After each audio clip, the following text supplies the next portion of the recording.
What's going on, guys? Aaron from Top Tier Gaming here, and today I'm with my friend Mason here, who just got first place at our pre-release for Burst of Destiny, and he did what he does best. And what'd you play? Played Eldlich Stun. Oh, missed a set 5. All Yeah. right. So many combo decks can't stand up to set 5, man. Yeah, it's true. We start our games with 7 bricks in our deck. Yep. Crossouts, tactics. Uh-huh. It was a good meta call, and That's exactly what it was, too. definitely performed well. So we're gonna do a deck profile for it. He's gonna go over his cards and talk about his rounds after.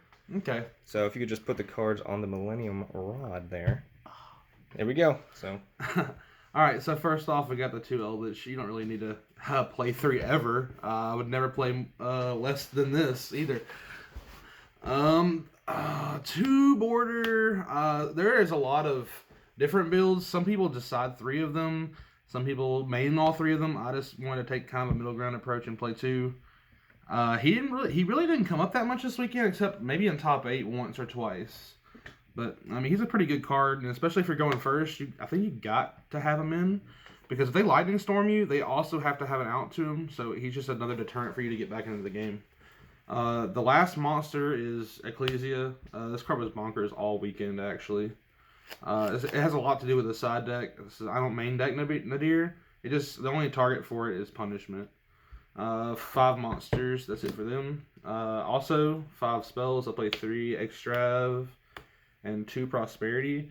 These were dualities at first, but I needed something to dig for side deck cards game 2 and 3, and I dealt with the confliction just for that reason. And also, if you activate Extrav and they ash it, you can play this. So that actually came up once. Ah, you called it the Forbidden Combo. Yeah, the Forbidden Combo. And here's the actual deck. Those are just supporting cards. How many cards was that? These are 10 right here. 10? There's 40 altogether. So that 50 means, traps? That means there's 30 traps. First off, it's the Eldlich engine. So we have 3 Sanguine, 3 Conquistador, and 2 Haquero. Of course, this is the best one if someone's Eldlich. 3 Conquistador and 2 Haquero. This is the standard lineup. And I think it's correct still. Haquero really came up big for me this tournament because I played against 4 Phantom Knights. So that's really good. And Conquistador's Conquistador. He pops the problems that you need to get off the board. The most unfair card in Yu-Gi-Oh! That card should literally be banned. The other card that no one thinks about that should probably be banned as well. Spelling effects, gone. The other one of a play is Trap Trick. I really didn't want to play more. I almost didn't play this. And I definitely didn't want to play more than one, because you're essentially red rebooting yourself to get a card. Only time I ever activated this tournament was at all end phases. Anytime I had it, I activated during the end phase, so I couldn't be locked in. The last 2 floodgates is 2 goes, and I didn't want to play Rivalry because it conflicts with Border and Ecclesia, and I didn't want to play 3 goes in because it's just not that good at our locals. There's a lot of mono type decks out there, and it just randomly comes up. It did come up for me sometimes, especially in the finals against Virtual World, but other times I played against a lot of Phantom Knight. I guess a good thing to mention is this was a Burst of Destiny pre-release, so you mentioned locals, and a lot of the players were local players, but it was almost like a 50-person event where we had a lot of out-of-towners in there as well. So it was a premiere, but it was also a case tournament and all kind of stuff. It was like a semi-large event. So preparing for locals was definitely like a smart thing to do, but it was a little larger than just your average local tournament. We played 2 Dynamiscus. This card was insane. I needed something to out Utopic, the Utopic Dragon. And this was it, because all my other cards destroy, and I needed a banish removal, and this was really good. 3 Torrent. That's probably the best trap card in the game besides Strike. Just completely destroy Dragon Link and Vita boards, especially if you have Strike along with it. 3 Ice Dragon's Prison. This card was MVP #1 for me all tournament, especially since I played against 4 PKs, 1 Dino, and a couple other Grave Reliant decks. It just completely dismantled them. 3 Punishment. 1 for 2s are good. Just flip it and destroy 2 cards. That's all what this deck's all about. And then to round it off is 6 Solemns.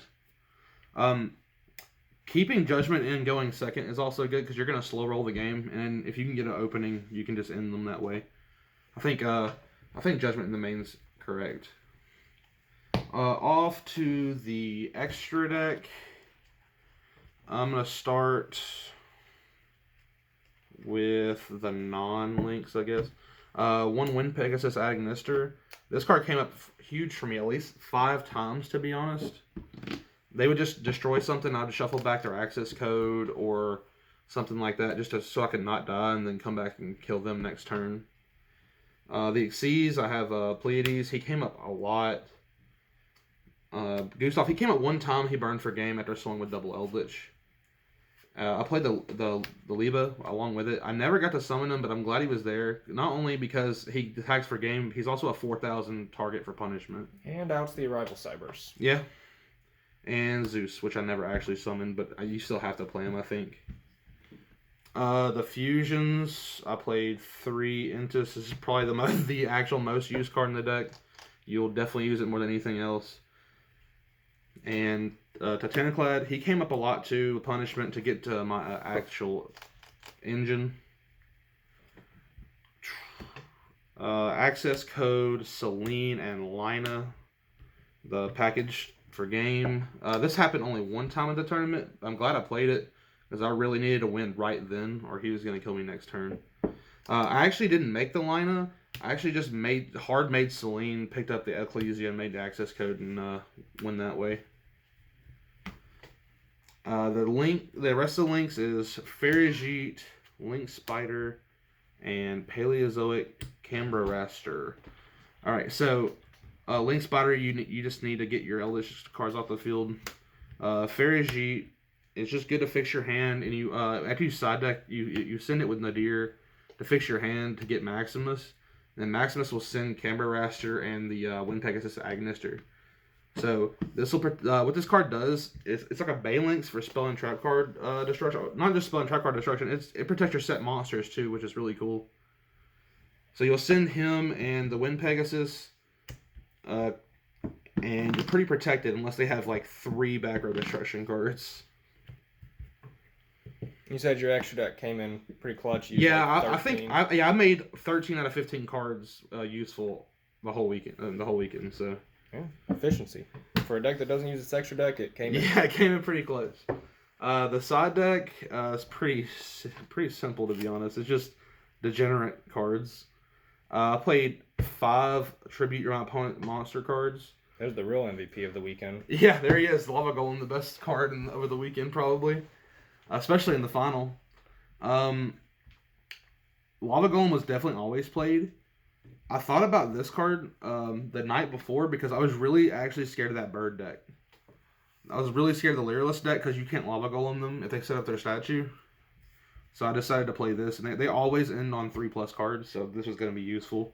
And you can have Prosperity straight into them, so I had to have something to out them. And I sided the third border, just for going first reasons. Next is the 3 Nadir. I had to borrow some to give him back, and the Maximus. This almost went in almost every game 2 and 3. I needed Engine to get out of things. It's just really good versus control decks, to be honest. I never side them in versus like Dragon Link or anything. But this alone will set up protection from Lightning Storm and Twin Twister. And it can also just clear out your opponent's board with Intuses from Maximus. And you get to the ball rolling. I played 2 Broken Line. I didn't side this card in at all. I didn't really play against Dragon Link. I think it really would have come out really good against Dragon Link if I played it. I'd probably play it again. I think the card's good, especially if your opponent doesn't know you're on it. The last card is Evenly Matched. These were Heavy Storm Dusters before the night before. But I was really scared of the bird deck. And I needed multiple cards just to ensure that I didn't lose to that deck, because I think they only set up monster negates for the most part in special summon locking, so you can just evenly match all of that away. And that's the side deck for the most part. All right, and then little tournament report, huh? Yep. So round one, I played against Cyber Dragon. The guy he seems very new. Like I play Extravagance and he literally Cosmic Cyclones it. All right. He literally thinks that card, negates like MST negates. I saw how he was playing his deck, and I understood that he was kind of new to the game, getting into it. So, but he actually got me to game 2 with Dragoon. So we went to game 3, and I got him in game 3. Round 2, what did I play against in round 2? I actually can't remember, but I won that game. Coolio. Yeah. Round 3, I played against PK. I could get that one in a 2-0. I think I did. I only won the die roll that game. I just have too much for him to get through. Round 4. Wait, was your round 2 Ancient Gears? No, my round 4 was Ancient Gears. Oh, okay. Round 4 Ancient Gears. I know I'm playing it, and I'm not too familiar with the matchup. I win the die roll. I'll go first. I set 5, and he has Lightning Storm. So I lose that game, and then game 2. I choose to go first again. I set up the play where you put Camera Raster in graveyard. He doesn't read it. He Lightning Storms. I Camera Raster. I save all my back row. But then he just raw activates the fusion spell and then summons the one that's unaffected by spells and traps and just kills me. That was the toughest match all day right there. Yeah, that's the only match I lost. All day. Ancient Gears coming in clutch. Deck profile on the channel. Yeah. Actually, that was round 5 because round 4 I played Patty on birds. Really? You played Ancient Gears after Patty? All right. Yeah. No. You're correct. Yeah. You're correct. So I played bird after that. Yeah. Yeah, I played, and that was something I wasn't really prepared for because it had just come out, but I knew just enough to get through it, and I knew the evenly matched and the sphere mode would come in hot. Final round of the day, I played against PK again, and I had to play through Dragoon 3 times because I think he summoned it every single game, and we ended up getting there. Top cut. Unfortunately, Aaron here, the curse will never be lifted for him. Supreme. The top cut is just not the He gets place. in the top cut and can't continue. I'll be first or second after Swiss, but that top cut comes. That's where it ends for me. Okay. Top cut I played against PK is Cam. He's a really good player. Good new player from Alexandria. We go all the way to game 3 and I eke it out. Top 4, I play against PK again. It's Ashton. He beat Aaron in top 8. It was really close. Game 3, I win by slim margins, to be honest. The finals, I know I'm playing against Virtual World. My deck's really good versus Virtual World. Game 1, he kind of makes a couple missteps. He wins the die roll. He makes a couple missteps. His Desires also banishes all his spells too. Yes, he was left with 0 spells in deck after his Pot of Desires, so his he Lulu could have made the real board. His Lulu targeted, and he literally could not search. So that was really bad for him. So he lost game 1. Game 2 is really close, but he ended up eking that one out in the end. And then game 3, I set 5. He random Twin Twisters. He hits a Strike and a Conquistador. And I'm like, I let it go. And then he summons his Nyan Nyan. And then reveals, I think it's Lao Lao or Lulu. It's Lao Lao. And then I punishment target the Nyan Nyan. And he red reboots and I slam Judgment. And he just loses from there. Because Eldlich, the Sanguine, just comes out and starts punching him. And then that's the full tournament report. Yep, you got your trophy over here. Trophy. We got like 3 boxes coming when they come in. Cool stuff. Yep. Cool stuff. Well, hope you guys enjoyed. If you did, leave a like, comment, subscribe. This has been Aaron from Top Tier Gaming. Bye, YouTube.